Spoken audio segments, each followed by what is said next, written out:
भैया फिर से आवर्त कोष्टक, आज फिर से पीरियोडिक टेबल।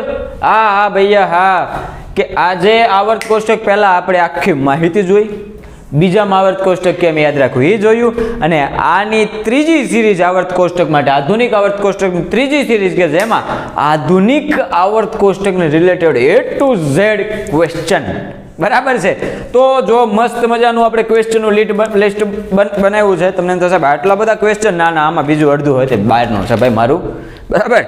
તો ક્વેશ્ચન જોઈ એકદમ સિમ્પલ રીતે, અને બહુ મસ્ત છે કે આવા ક્વેશ્ચન પૂછાય તો હવે ટેન્શન લેવાની જરૂર નથી। જોજો ભાઈ, તમને પ્રશ્નો કોઈ એમ પૂછે કે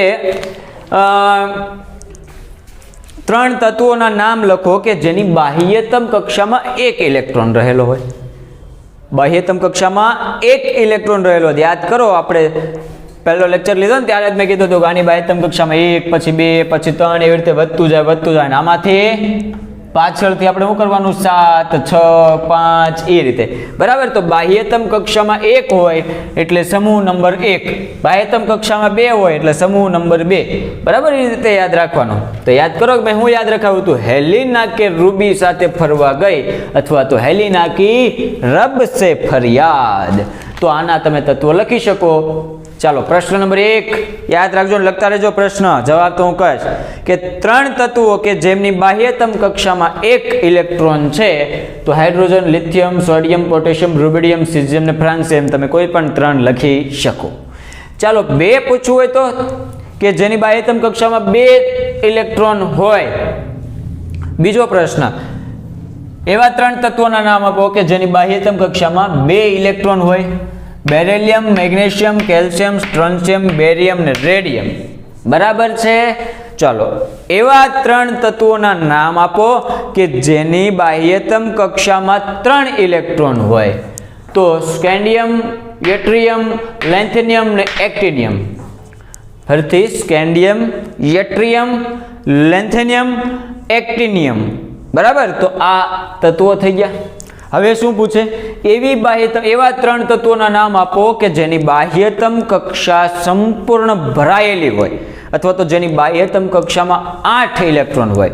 આ બેનો જવાબ થોડોક ચેન્જ થશે, સાંભળજો, પ્રશ્ન અલગ અલગ રીતે લખજો। પહેલા એવો પ્રશ્ન લખો કે એવા ત્રણ તત્વોના નામ આપો કે જેની બાહ્યતમ કક્ષા સંપૂર્ણ ભરાયેલી હોય। તો સંપૂર્ણ ભરાયેલી કક્ષામાં કોણ કોણ? Helium, neon, argon, krypton, xenon ને રેડોન। પણ ક્વેશ્ચન એવો પૂછે કે એવા ત્રણ તત્વોના નામ આપો કે જેની બાહ્યતમ કક્ષામાં 8 ઇલેક્ટ્રોન હોય। તો હિલિયમની બાહ્યતમ કક્ષામાં 2 જ છે, 8 નથી। તો 8 વાળા અહીંથી શરૂ થાય છે, તો આપણે લખવાના નિયોનથી, neon, argon, krypton, xenon, radon, બરાબર। તો હિલિયમ આવશે નહીં, આને ખાસ યાદ રાખજો, ટ્વિસ્ટ તો ગમે ત્યાંથી થાય ભૈયા, બરાબર છે।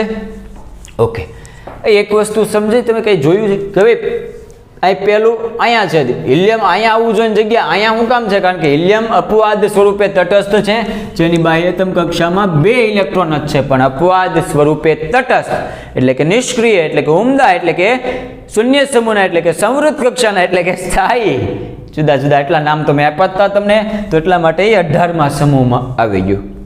ક્લિયર થાય છે? એટલા માટે હિલિયમ અહીંયા નથી, ડાયરેક્ટ અહીંયા છે, બરાબર। ઓકે, આટલા પ્રશ્નો ક્લિયર।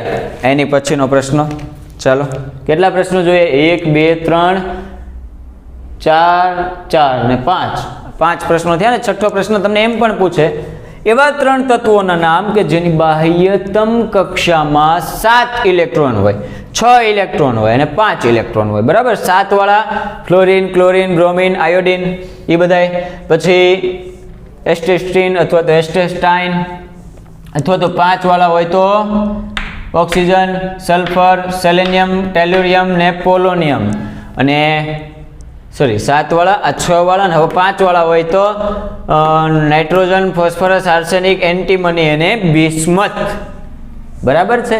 એકદમ ઇઝી।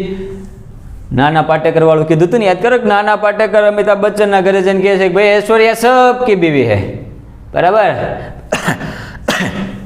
આમ આપણે હું કીધું હતું કે ઓ સાહેબ સેનિટાઈઝરના પોતા લગાવો યાર, બરાબર.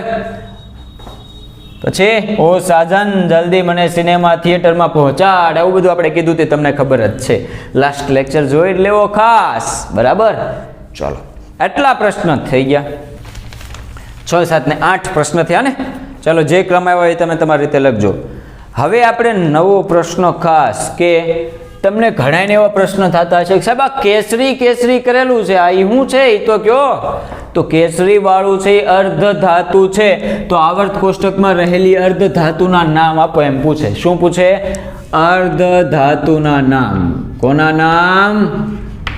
અર્ધ ધાતુના નામ. તો આ જે કેસરી વાળું છે ને એ અર્ધ ધાતુમાં છે. જો આ ટાઈપનું આમ આમ આમ આમ ટાઈપનું છે.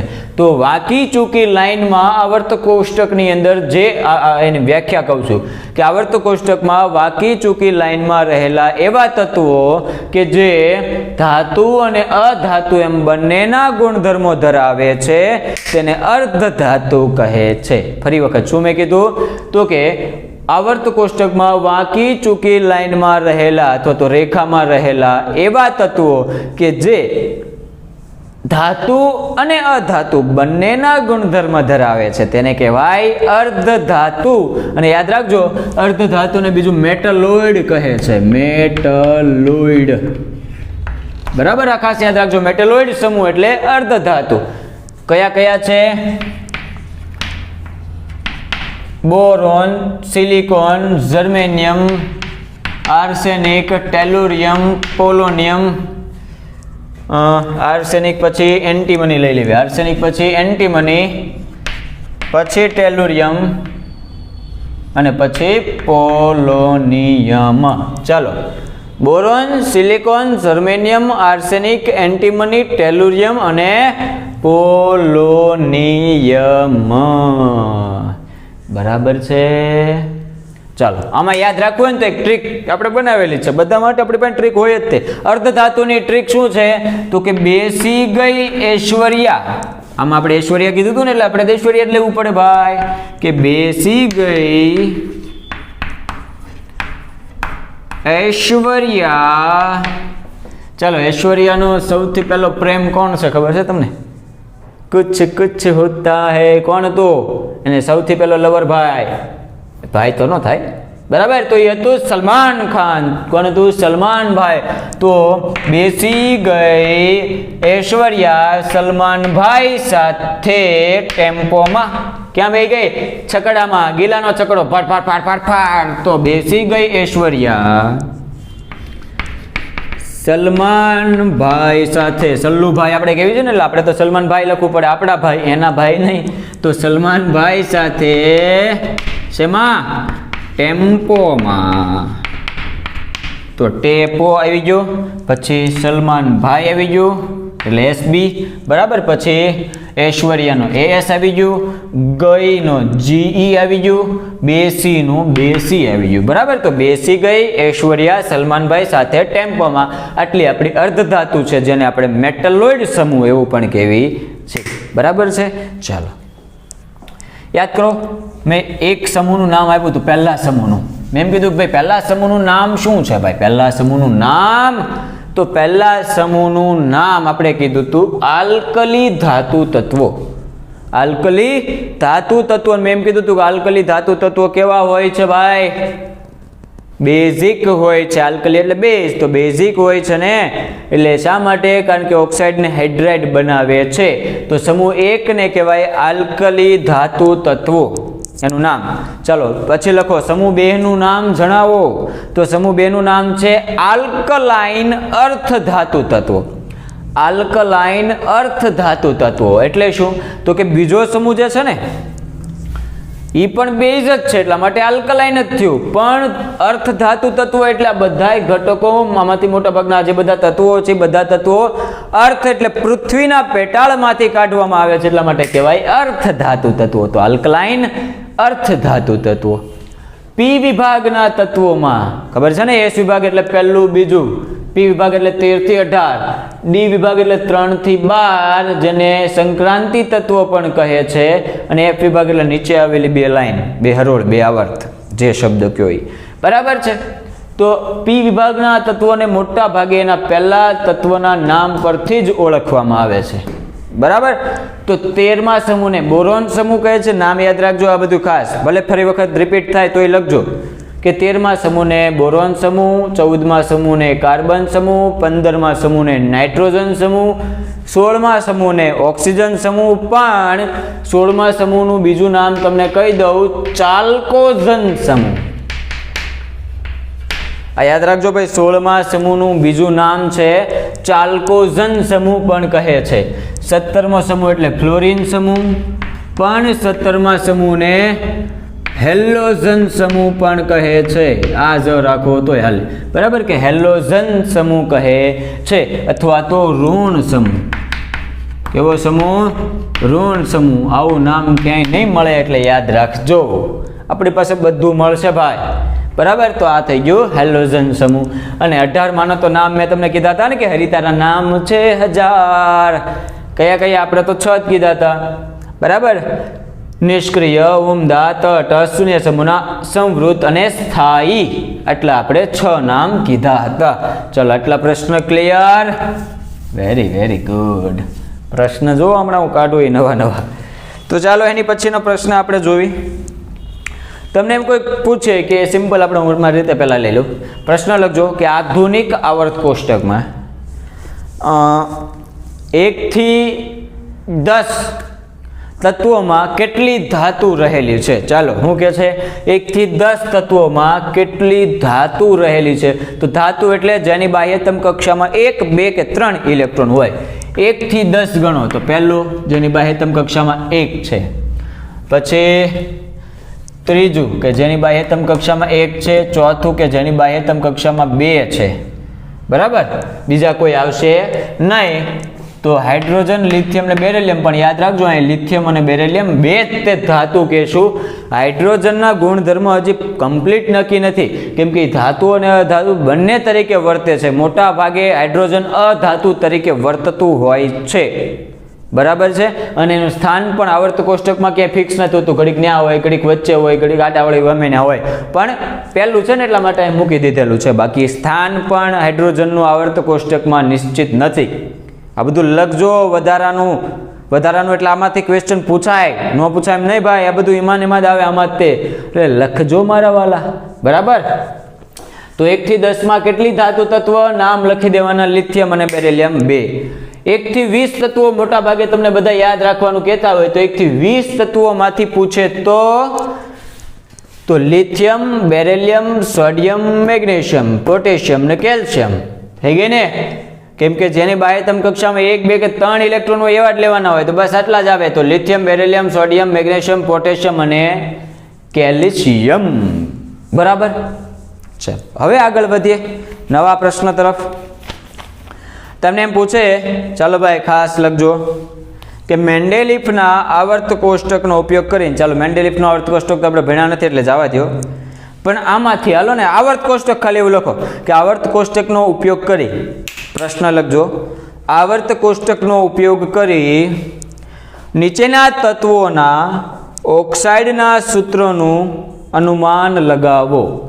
હવે તમને તત્વો આપ્યા છે જેમ કે કે, તો આનો ઓક્સાઇડ કેવી રીતે બને? તો અરે ભાઈ એકદમ ઇઝી છે, જો હું બનાવતા શીખવાડ દઉં. ઓક્સાઇડ બનાવવાનો છે એટલે ઓક્સિજન ભળશે. પોટેશિયમ છે એની સંયોજકતા કેટલી હોય? +1. ઓક્સિજનની સંયોજકતા -2.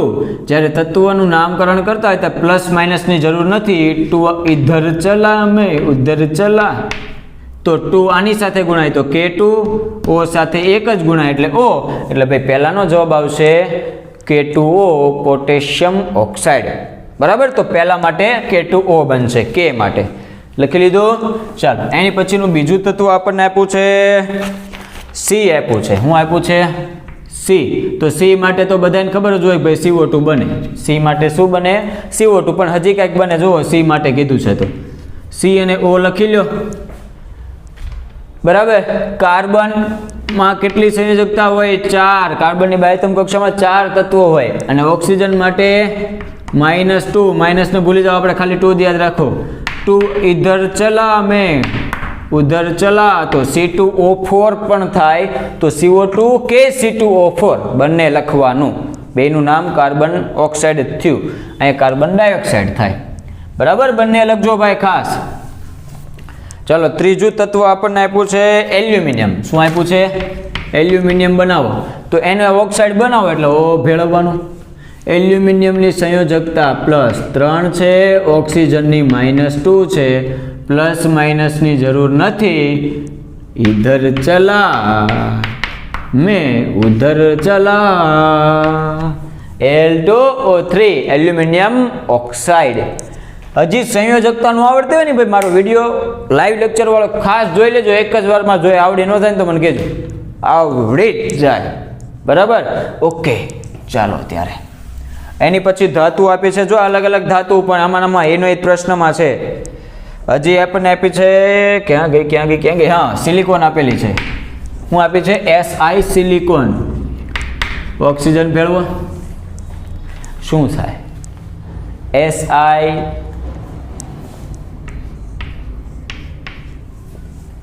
શું થશે? સિલિકોન. 14મું તત્વ રે ભૈયા. કયું? જો ભાઈ રહ્યો. કિધર ગયા? એ વાલા સિલિકોન. જો આ 12 છે તો આ 13 હોય તો 14 હોય, 14 હોય એટલે બનાવો તો 2 8 ને 4 થાય. બાહ્યતમ કક્ષામાં 4 ઇલેક્ટ્રોન આવી ગયા. લ્યો, બરાબર ને? તો ઓક્સિજનમાં તો 2 ખબર જ છે, -2 પણ હું ખાલી 2 જ લખું છું. ચાલો, ઓકે. તો અહીંયા તમે એમ પણ કરી શકો કે Si2O4, નહીતર આને SiO2 પણ લખી શકાય છે. યાદ રાખજો, Si2O4 પણ લખાય અને SiO2 પણ લખાય. આ રીતે પણ એને લખી શકાય છે, સિલિકોન ઓક્સાઇડ. ચાલો બેટા લોગ આગળ વધીએ. હજી આપણને એક તત્વ આપ્યું છે બેરિયમ. તો Ba+2 છે, ઓક્સિજન -2 છે. સરખું મરી ગયું. ડાયરેક્ટ જવાબ મિલ ગયા, BaO બેરિયમ ઓક્સાઇડ. ચાલો, એની પછી નવો પ્રશ્ન આપણે જોઈ.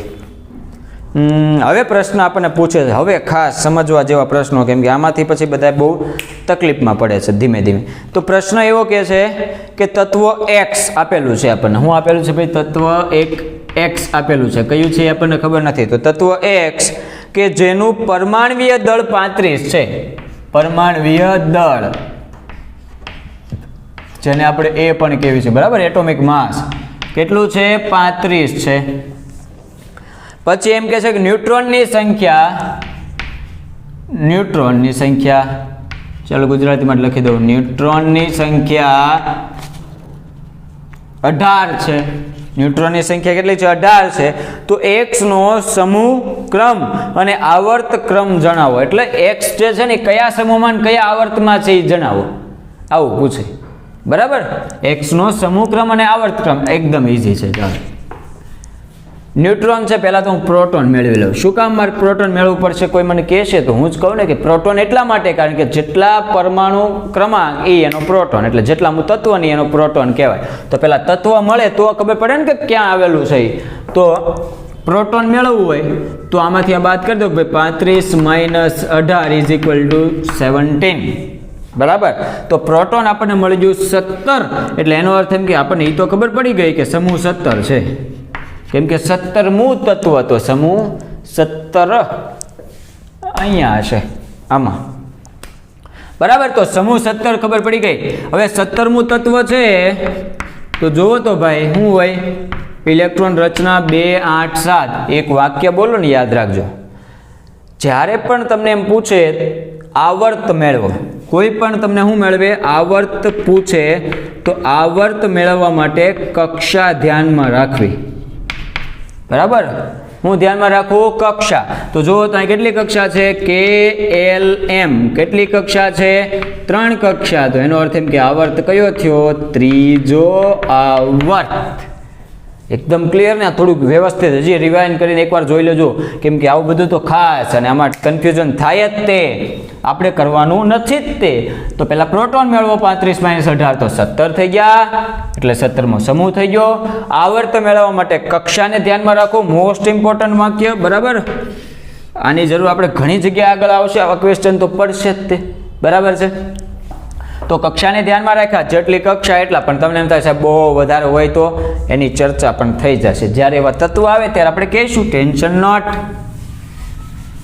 બરાબર છે બેટા. ચાલો એની પછીનો ક્વેશ્ચન આવ્યા ને, હવે નવા હારા ક્વેશ્ચન.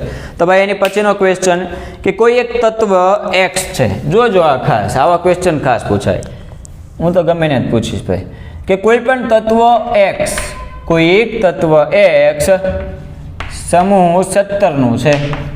સાંભળજો શું કહે છે, કોઈ એક તત્વ એક્સ છે એ સમૂહ 17નું છે અને વાય ક્યાં ગયું, એ સમૂહ 1નું છે, સમૂહ 1નું છે, બરાબર. એક્સ એ સમૂહ 17નું છે અને વાય એ સમૂહ 1નું છે, તો તેમની વચ્ચે કયા પ્રકારનો બંધ રચાશે? હાલ લે, આમાં તો બંધ પૂછું, અરે બિંદાસ ને. સમૂહ 17 અને સમૂહ 1, 17મો સમૂહ એટલે આવડો કે જેની બાહ્યતમ કક્ષામાં 7 ઇલેક્ટ્રોન હોય તો 1 મેળવે, એને આપણે કીધું તું માઇનસ ઋણ સમૂહ છે, એટલે આની સંયોજકતા કેટલી હોય? -1. અને સમૂહ 1 છે એ દાન કરશે, એટલે એની સંયોજકતા કેટલી હોય? +1. પ્લસ માઇનસ ભેગા થાય તો યાદ કરો, માઇનસ હોય એટલે આપણને એ તો ખબર પડી ગઈ કે ધાતુ છે, પ્લસ એટલે એ ખબર પડી ગઈ કે ધાતુ છે. માઇનસ અને પ્લસ ભેગા થાય તો આપણને ખબર છે કયો બંધ? આયનીય બંધ. તો માઇનસ અને પ્લસ આવી ગયા અને પાછા સરખા હોત તો જ તે, નહીતર નહીં. તો એને કહેવાય આયનીય બંધ. ક્લિયર? ચાલો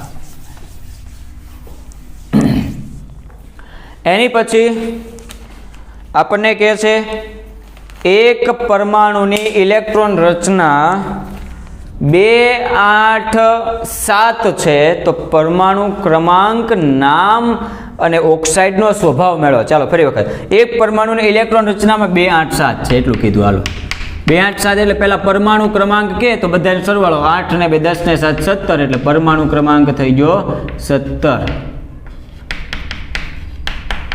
ચલો બરાબર. તો પછી કીધું છે નામ, તો 17મું તત્વ કયું છે? બધાને ખબર હોય ભાઈ, ક્લોરીન. જો તો આ 12 છે, તો આ 13, આ 14, 15, 16 અને 17 આવી ગયું ને ક્લોરીન. અને 18મું તત્વ આર્ગોન. તો કયું છે ભાઈ? ક્લોરીન. પછી એમ કીધું છે કે એના ઓક્સાઇડ જણાવો. જો ઓક્સાઇડ સ્વભાવ કીધો હોય તો એ કહી દો. સ્વભાવ કેવો થાય? બોલીએ તો આ છે અધાતુ. શું છે? પહેલા દબડી લખી દઉં, અધાતુ છે. ક્લોરીન છે શું છે? અધાતુ. કેમ કે -1 થશે ને, 1 મેળવે ને એટલે અધાતુ થઈ ગયા. તો અહીંયા તમને ઓક્સાઇડ પૂછા હોય તો અધાતુના ઓક્સાઇડ કેવા હોય? એસિડિક. યાદ કરો, અધાતુના ઓક્સાઇડ એસિડિક અને ધાતુના ઓક્સાઇડ બેઝિક. તો સ્વભાવ કેવો થઈ ગયો? એસિડિક. તો ઓક્સાઇડ કે સ્વભાવ કે શું આવશે? ACD ક. બરાબર ને? ચાલો એકદમ ક્લિયર. આની જગ્યાએ તમને 2, 8, 1 આપી દીધું હોત તો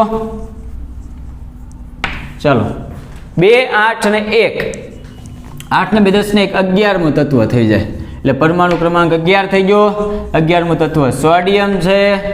જો તો 11મું તત્વ સોડિયમ છે. પછી બાહ્યતમ કક્ષામાં 1 ઇલેક્ટ્રોન હોય તો એ શું બની જાય? ધાતુ બની જાય. અને એસિડિકની જગ્યાએ શું થઈ જાય? બેઝિક થઈ જાય. હમણાં આવ્યું હતું ને, મેં પહેલા જ કીધું હતું કે ભાઈ પહેલા સમૂહને બેઝિક સમૂહ એટલે કે આલ્કલી સમૂહ, બેઝ સમૂહ કહેવાય. આવી ગયો ને બેઝિક. બસ આવર્ત કોષ્ટકમાં બધું મળશે ને ભાઈ, બધું મળશે. હમ કિસ લીએ હે ભૈયા? બરાબર. ચાલો આગળ વધો જલ્દી. ફોન ક્યાં લીધો? સોરી.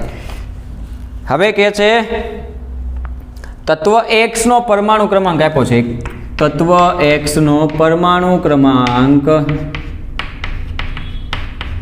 16 છે. શું કે છે પ્રશ્ન? તત્વ X નો પરમાણુ ક્રમાંક 16 છે, તો તેના સમૂહ આવર્તનો ક્રમ જણાવો. ચાલો પહેલા તો આપણે સમૂહનો ક્રમ જણાવવાનો છે અને આવર્તનો ક્રમ જણાવવાનો. તો આવર્તમાં મેં હમણાં જ કીધું હતું, પહેલાથી જોઈ લો. આવર્ત એટલે શું થાય? આવર્ત એટલે મેં કીધું હતું કક્ષાને ધ્યાનમાં રાખવી. 16 એટલે શું થાય ભાઈ? કક્ષા 2, 8 અને 6. કેટલી કક્ષા થઈ? K, L અને M. કક્ષા થઈ 3. સમૂહ થયો કયો થાય? કયો થાય? કયો થાય? કયો થાય? કયો થાય? કયો થાય? કયો થાય?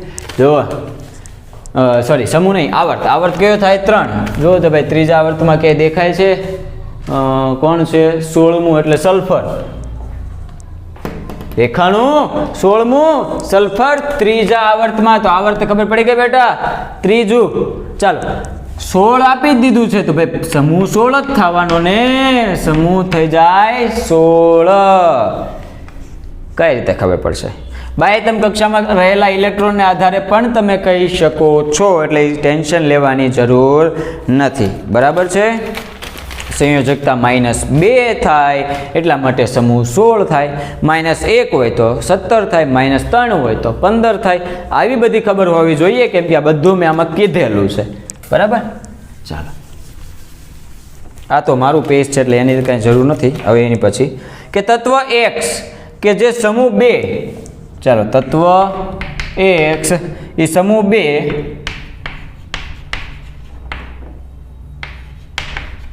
અને આવર્ત પણ 2 છે, એવું કે છે. તત્વ X જે સમૂહ 2 અને આવર્ત 2 માં છે, તો પરમાણુ ક્રમાંક અને નામ જણાવો. ચાલો, આવર્ત કીધું હોય એટલે કક્ષાને આપણે ધ્યાનમાં રાખવાની. બરાબર છે? ચાલો, કક્ષા આવર્ત 2 એટલે કક્ષા પણ કેટલી થશે? 2, K અને L. બરાબર? સમૂહ 2 કીધા છે એટલે અહીંયા 2 અહીંયા 2, તો 2 અને 2 કેટલામું તત્વ થઈ ગયું? ચોથું તત્વ. ચોથું તત્વ એટલે હાઇડ્રોજન, હિલિયમ, લિથિયમ ને બેરિલિયમ. તો બીજા સમૂહનું અને બીજા આવર્તનું તત્વ જો તો થઈ ગયું ને. બીજો સમૂહ, બીજો આવર્ત કયું મળે છે? બેરિલિયમ, Be મળે છે ને આવર્ત કોષ્ટકમાંથી. મારો જવાબ સાચો છે ભાઈ? હા. ચાલો હવે આગળ. એની પછી 2 તત્વોના નામ આપો કે જે બાહ્યતમ કક્ષામાં 7 ઇલેક્ટ્રોન ધરાવે. એ મેં કહી દીધું. 6 ઇલેક્ટ્રોન વાળું કહી દીધું, 5 ઇલેક્ટ્રોન વાળું કહી દીધું, એટલે હાલો પતી ગયો આપણો જવાબ. બાહ્યતમ કક્ષા સંપૂર્ણ ભરાયેલી હોય તો એ કહી દીધું. પછી અહીં કહે છે કે 2 કક્ષા છે. આ જો ખાસ સમજો. એમ કહે છે કે કોઈ એક તત્વ કે જેને 2 કક્ષા છે. સાંભળજો, કોઈ એક તત્વ કે જેને 2 કક્ષા છે, એટલે K અને L. K અને L 2 કક્ષા છે અને બીજી કક્ષા એ પ્રથમ કક્ષા કરતા બમણી છે. પ્રથમ તો હંમેશા 2 જ હોય, આપણને ખબર છે. પહેલી કક્ષામાં 2 જમાય, તો એની કરતા કેવી છે? આ બમણી છે એવું કીધું. ઇલેક્ટ્રોન ધરાવે છે, તો તે તત્વ કયું? ચાલો 2 અને 4, 2 નો સરવાળો કરો એટલે 4 ને 2 6, છઠ્ઠું તત્વ કાર્બન. આમાં શું લેવાનું છે? બરાબર? પણ ખબર પડવી પડે બસ. ચાલો આગળ વધો. એવું કહે છે કે એક તત્વ છે કે જેમાં 3 કક્ષા છે, K, L, M. 3 કક્ષા છે અને બાહ્યતમ કક્ષામાં 2 ઇલેક્ટ્રોન છે. બાહ્યતમ કક્ષા એટલે છેલ્લીમાં. આપણને ખબર હોય પહેલી કક્ષામાં હંમેશા 2, બીજીમાં 8 અને ત્રીજીમાં કેટલા કીધા? બાહ્યતમમાં. બાહ્યતમ એટલે લાસ્ટની. યાદ રાખજો, આ વાક્ય લખી લેજો કે બાહ્યતમ કક્ષાને સંયોજકતા કક્ષા પણ કહે છે. ક્યારેક એવું પૂછી લે. બરાબર? તો કેટલા છે ભાઈ? 2. બધાનો સરવાળો કરો. 8 ને 2 10 ને 2 12. 12મું તત્વ કયું છે? મેગ્નેશિયમ. જોવો તો 12મું તત્વ મેગ્નેશિયમ. એકદમ ઈઝી. ચાલો એની પછી એવો પ્રશ્ન કહે છે કે આવર્ત કોષ્ટકના બીજા આવર્ત અને 17મા સમૂહમાં આવેલું તત્વ કયું? જુઓ, બીજો આવર્ત અને 17મા સમૂહમાં કોણ આવે છે? ફ્લોરિન. તો બીજા આવર્ત સમૂહ 17 કોણ છે? ફ્લોરિન. બરાબર? ચાલો આગે बढ़िए. ત્રીજા આવર્તનું પ્રથમ તત્વ, ત્રીજું આવર્ત પ્રથમ તત્વ સોડિયમ. લીના કે રૂબી સાથે ફરવા ગઈ એ આવડે એટલે આવડે જ તે કે ત્રીજા આવર્તનું પ્રથમ તત્વ કયું છે જણાવો, તો સોડિયમ છે. અરે બાપરે તને હેલો હેલો આપણે હેલો જ કરાવી દેવી ભાઈ. ચાલો એની પછી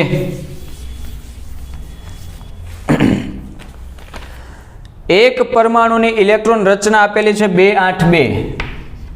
એક પરમાણુની ઇલેક્ટ્રોન રચના 282 છે, તો તેનો પરમાણવીય ક્રમાંક જણાવો. હમણાં જ આપણે વાત કરી હતી ક્રમાંક એટલે બધાનો સરવાળો 8 ને 2 10 ને 2 12. તત્વ નથી પૂછવું એટલે આપણે લખવાનું નહીં, નકર આપણને ખબર જ છે મેગ્નેશિયમ. તો આપણે એટલું કીધું છે ભાઈ પરમાણ્વીય ક્રમાંક તો 12. હવે ખાસ બીજું એવી રીતે પૂછે છે, આમાં બીજો પ્રશ્ન એવી રીતે પૂછે છે કે નીચેનામાંથી કયા તત્વ સાથે રાસાયણિક રીતે સમાનતા ધરાવે છે. પ્રશ્ન ખાસ લખજો, ખાસ આઈએમપી કે નીચેનામાંથી કયા તત્વ સાથે રાસાયણિક સમાનતા ધરાવે છે. ઓપ્શન આપી દીધા છે કે ભાઈ સિલિકોન જેનું 14મું તત્વ છે, સલ્ફર જે 16મું તત્વ છે, આર્ગોન જે 18મું તત્વ છે અને કેલ્શિયમ જે 20મું તત્વ છે. હું પ્રશ્ન પૂછ્યો છે રાસાયણિક રીતે સમાનતા.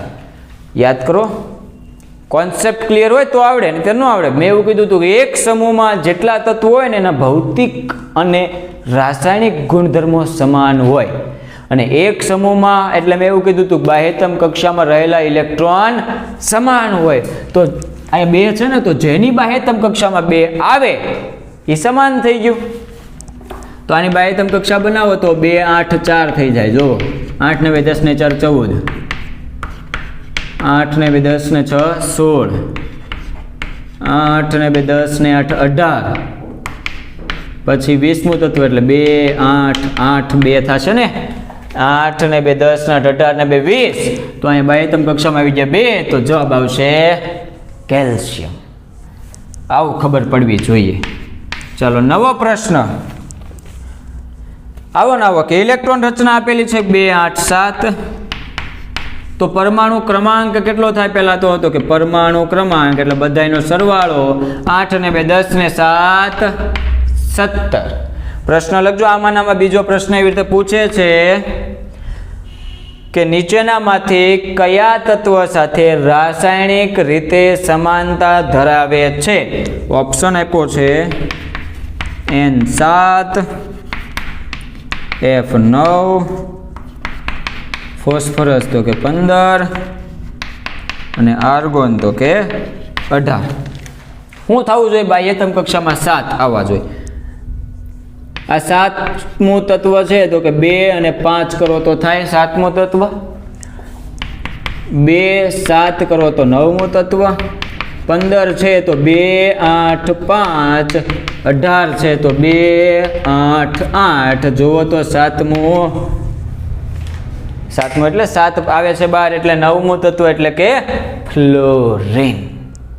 બરાબર. થોડુંક ક્યારેક ઉતાવળ થઈ જાય તો સોરી, પણ ન આવડે બિંદાસ તમ તાર કોમેન્ટ કરો, પ્રશ્ન પૂછો, ફોન કરો, ગમે એ કરો તમ તારે, એમાં ટેન્શન નહીં લેવાનું. શીખવા માટે તમ તારે આપણે ગમે ત્યારે તૈયાર છીએ, શીખવાડવા માટે. ચાલો એની પછી આગળ જોવી. આવર્ત કોષ્ટકમાં સોડિયમ જે સમૂહમાં છે, લખજો ખાસ સમજજો. આવર્ત કોષ્ટકમાં સોડિયમ જે સમૂહમાં છે તે જ સમૂહમાં તમામ તત્વોનો કયો ગુણધર્મ સમાન છે. આવો પ્રશ્ન પૂછે કે આવર્ત કોષ્ટકમાં સોડિયમ જે સમૂહમાં છે તે જ સમૂહમાં તમામ તત્વોનો ગુણધર્મ કયો સમાન છે. સોડિયમ પહેલા સમૂહમાં છે તો એમાં શું સમાન છે? તો કે બધાની બાહ્યતમ કક્ષામાં 1 ઇલેક્ટ્રોન છે અને તે ગુમાવીને તે ધન આયન બને છે. જવાબ પરથી બોલું, બધાની બાહ્યતમ કક્ષામાં 1 ઇલેક્ટ્રોન છે અને તે ગુમાવીને ધન આયન બને છે. એની પછીનો પ્રશ્ન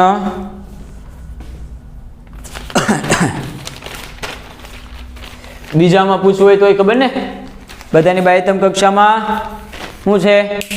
2 ઇલેક્ટ્રોન રહેલા છે માટે એ ગુમાવીને +2 આયન બનાવે છે. બસ હવે જરીક એવા પ્રશ્નો બાકી રહ્યા છે. જુઓ કે આધુનિક આવર્ત કોષ્ટકમાં કેલ્શિયમનો પરમાણુ ક્રમાંક 20 આપેલ છે. તમને કીધું છે કેલ્શિયમ પરમાણુ ક્રમાંક 20. Z બરાબર 20 લખું તો પણ ચાલે ને, પરમાણુ ક્રમાંક એટલે Z થાય. યાદ રાખજો, હું મારી રીતે લખું છું કે Z એટલે પરમાણુ ક્રમાંક એટલે 20 ની ચારેય બાજુ તત્વો આવેલા છે. જુઓ ભાઈ, કેલ્શિયમ 20મું તત્વ ક્યાં છે? અહીંયા. એની ચારેય બાજુ આવેલા તત્વો કીધા તમને. કયા કયા તત્વો? તો કે જો એક કીધું છે 12, 19, 21 એટલા 21 અને 38 આવા કીધા છે. જો કેલ્શિયમની ફરતે ફરતે કોણ છે? 12, 19, 21 ને 38 આવેલા છે એવું કીધું છે. તો કેમ ગયું? હા, તો ધરાવતા તત્વો છે પરમાણુ ક્રમાંક, જો ફરીથી બોલું, આધુનિક આવર્ત કોષ્ટકમાં કેલ્શિયમ પરમાણુ ક્રમાંક 20 ની ચારેય તરફ 12, 19, 21 તથા 38 પરમાણુ ક્રમાંક ધરાવતા તત્વો રહેલા છે. આમાંથી કયા તત્વોનો ભૌતિક અને રાસાયણિક ગુણધર્મ સમાન હોય? એક જ સમૂહમાં હોય એનો. તો એક સમૂહમાં કેલ્શિયમ આરે કોણ છે? મેગ્નેશિયમ અને સ્ટ્રોન્શિયમ એટલે કે 12મું અને 38મું તત્વ. તો સમાનતા કોણ ધરાવે? 12મું અને 38મું તત્વ. ક્લિયર? આવા તો કાંઈ પ્રશ્ન હોય પણ ટપો ન પડે ત્યારે, બરાબર? એટલે ધ્યાન આપજો ખાસ આમાં. આધુનિક આવર્ત કોષ્ટકનો આવર્ત નિયમ કોણે આપ્યો? હેનરી મોસ્લે. ક્યારે આપ્યો? 1913માં. શેની મદદથી આપ્યો? ક્ષ-કિરણ વર્ણપટથી. સૌથી પહેલા શેની માહિતી આપી? પરમાણુ ક્રમાંકની. શેને આધારે ગોઠવા? પરમાણુ ક્રમાંકને ચડતા ક્રમમાં. એકારે કેટલું બોલી ગયો ને? ચાલો આગળ. હવે એમ કે છે કે નીચેનામાંથી કયું તત્વ સરળતાથી ઇલેક્ટ્રોન ગુમાવે છે? ઓક્સિજન, ફ્લોરિન, ક્લોરિન, પોટેશિયમ આવું આપ્યું છે. નીચેનામાંથી સરળતાથી કોણ ઓક્સિજન ગુમાવે છે? ગુમાવે એટલે ધન આયન બને, ધન આયન બને એટલે ધાતુ બને. તો ઓક્સિજન તો અધાતુ છે, ફ્લોરિન અધાતુ, ક્લોરિન અધાતુ, પોટેશિયમ ધાતુ. કઈ રીતે ખબર પડી? 17મો સમૂહ ઋણ. ઋણ એટલે અધાતુ, પોટેશિયમ ધન એટલે ધાતુ. એટલે કોણ છે ભાઈ? પોટેશિયમ. એટલે યાર આવું જ શું. પછી કહે છે પરમાણુ ક્રમાંક 11 ધરાવે છે. Z બરાબર 11. એવું તત્વ કયા આવર્તનું છે? યાદ કરો, મેં આવર્ત માટે શું કીધું હતું? તો કે આવર્ત માટે કક્ષાને ધ્યાનમાં લેવી. તો આમાં આપણે ગણો તો કે 2, 8 અને 1. તો કક્ષા કેટલી થઈ ગઈ? 3. તો આવર્ત કયો થાય? ત્રીજો. જો તો ભાઈ ત્રીજો આવર્ત સોડિયમ છે કે નહીં? एकदम इजी. ચાલો उसके बाद હવે 2-3 ક્વેશ્ચન છે પછી પૂરું થઈ ગયું આપણું. આ ABCD ના પરમાણુ ક્રમાંક ABCD ના પરમાણુ ક્રમાંક 8, 11, 17 અને 16 છે. તો તેમાંથી કયું તત્વ ધાતુ હશે? ધાતુ એટલે બાહ્યતમ કક્ષામાં 1, 2 કે 3 ઇલેક્ટ્રોન હોવા જોઈએ. બધાની ઇલેક્ટ્રોન રચના બનાવો. 2, 6, 2, 8, 1, 2, 8, 7, 2, 8, 6. તો આનો એકમાત્ર જો 1 છે એટલે આપણો જવાબ કોણ આવશે? બી. બી એટલે 11મું તત્વ. શું છે? ધાતુ તત્વ છે. બાકી બધાય અધાતુ તત્વ છે. ક્લિયર? Very good. એની પછી એવું કે છે સમૂહ 1 ના તત્વોને આલ્કલી ધાતુ તત્વો શા માટે કહે છે? હમણાં જ મેં કીધું હતું કે ઓક્સાઇડ છે બનાવે છે એટલે પાણીમાં દ્રાવ્ય થઈને આલ્કલી બનાવે છે. તો તમે એવું પણ કીધું હતું ઓક્સાઇડ અને હાઇડ્રાઇડ બનાવે છે માટે. પાણીમાં દ્રાવ્ય થાય એટલે હાઇડ્રાઇડ બન્યું કહેવાય. હોય યાદ રાખજો. તો આખો જવાબ કેવો હોય? તો કે ઓક્સાઇડ અને હાઇડ્રાઇડ બનાવતા હોવાથી તે બેઝિક દ્રાવણ છે. કેમ? 1 ઇલેક્ટ્રોન ગુમાવે છે ને એટલા માટે. ચાલો, અને છેલ્લો પ્રશ્ન કે નિષ્ક્રિય વાયુને શા માટે અલગ સમૂહમાં રાખવામાં આવ્યા? તો પહેલાં તો મેં તમને કીધું કે એની શોધ કોને કરી હતી? તો કે લોર્ડ રેલે અને સર રામસે એની શોધ કરી હતી. આવું ચોપડી બોપડીને તમે જ્યાં ગોતવું હોય ને ગમે ના ગોતશો ને મળશે નહીં. તો એને પહેલાં તો એની શોધ કરી. પછી આપણે આમાં જવાબ શું લખવાનો કે ભાઈ નિષ્ક્રિય વાયુને શા માટે અલગ સમૂહમાં રાખવામાં આવ્યા? ભાઈ તો આનો પહેલો તો પોઈન્ટ એ બનશે કેમ કે 18મો સમૂહ એટલે કે નિષ્ક્રિય સમૂહની શોધ મોડી થઈ હતી. હું બોલું એ જ રીતે લખવાના, આ શબ્દ લખવાના બોર્ડમાં, બરાબર, કે નિષ્ક્રિય તત્વોની શોધ મોડી થઈ હતી અને તે વાતાવરણમાં ઓછી માત્રામાં જોવા મળતા હતા. એટલે કે મળે છે વાતાવરણમાં, એનું પ્રમાણ કેવું હોય? ઓછું હોય છે. વાતાવરણમાં ઓછી માત્રામાં જોવા મળે છે, માટે તે ઉમદા છે. બાહ્યતમ કક્ષા સંપૂર્ણ ભરેલી છે, માટે તેને અલગ સમૂહમાં ગોઠવવામાં આવ્યા. શું મેં કીધું? તો કે શોધ મોડી થઈ હતી, પછી વાતાવરણમાં ઓછા પ્રમાણમાં જોવા મળતા હતા, માટે એ ઉમદા હતા. ઉમદા એટલે બાહ્યતમ કક્ષા સંપૂર્ણ ભરેલી હતી, માટે એને 18મા સમૂહને અલગ સમૂહ તરીકે બનાવવામાં આવ્યો. એટલે કે નિષ્ક્રિય વાયુને અલગ સમૂહમાં બનાવવામાં આવ્યા. તો આને રિલેટેડ હવે તમને કોઈ પ્રશ્ન થાય તો બિંદાસ પૂછો. આ એક વસ્તુ તમને કહેતો જાવ કે જેટલા પ્રશ્ન પૂછાય બેઠા નોય પૂછી શકે. 281 ની જગ્યાએ 282, 283, 285, 287, 289, સોરી 9 નહીં 8, બરાબર, ગમે એ કરી શકે. આમાં ફેરવી એક 8, 11, 17, 16 ની જગ્યાએ ફેરવી શકે. એટલે એવી રીતે કોઈ ફેરવી શકે. મૂળ મેથડ તો આ જ રે, બરાબર. તો આમાં કોઈ ડાઉટ હોય તો બિંદાસ પૂછજો. નેક્સ્ટ ટાઈમ મળીએ, ત્યાં સુધી ગુડ બાય, આવજો, bye bye, Tata, C you દોસ્તો. Let it go.